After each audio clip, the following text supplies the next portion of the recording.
20 years later, X-Men exposes the biggest flaw of Marvel's cinematic universe.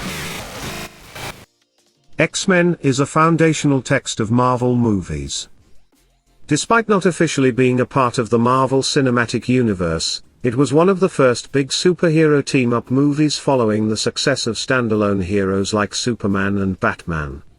There wasn't just one star, it was a genuinely ensemble-fueled film, paving the way for everything from Marvel's monolithic Avengers to Amazon's subversive The Boys.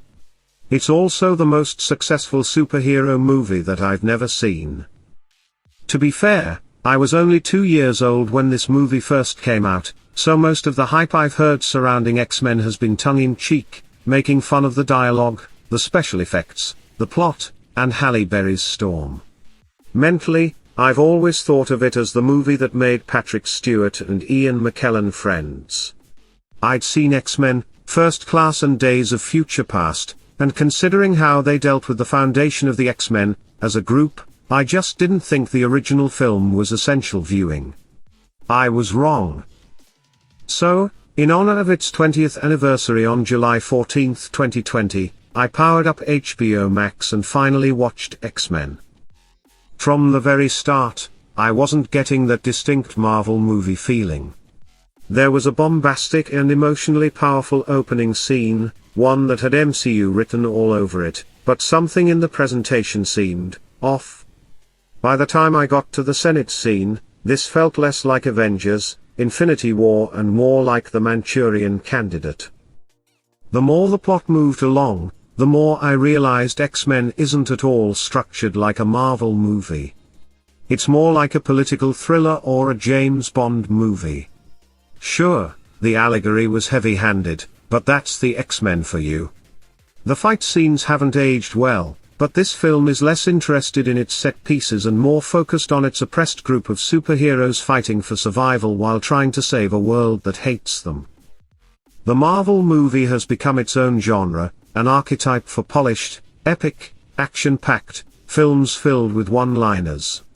Despite some aesthetic differences, each MCU movie slots into this style with little to no resistance. Before watching X-Men, I would have simply described Marvel movies as superhero movies, but that's just more evidence that superhero movies don't have to be the soaring score, sparks flying masterworks we've come to expect. Movies like X-Men, Into the Spider-Verse, and Logan remind us that a superhero movie isn't a genre. It's a trait. With nothing to build on, X-Men was free to branch out into different genres and themes, which guided the franchise through its soaring highs, First Class, Logan, and confounding lows, Dark Phoenix, X-Men Origins, Wolverine. Compared to these movies, Marvel's 23 intertwined movies look nearly identical. Sure, X-Men isn't the funniest movie I've ever seen. It doesn't have the best action either, and that line about toads and lightning is a total clunker. But I honestly didn't want a witty and clever one-liner at that moment. It would have made Storm's big victory feel rehearsed and scripted, while this poorly written dialogue gives the scene some unintentional extra realism. Iron Man might always have a quip locked and loaded, but the X-Men are awkward idiots like the rest of us, just with superpowers. Then again, if Storm had followed that, you know what happens when a toad gets struck by lightning. With something clever like, it croaks, I would have appreciated the wit. Realistic or not, X-Men was anticlimactic and a little dull. By the end, I was missing Marvel's brand of humor.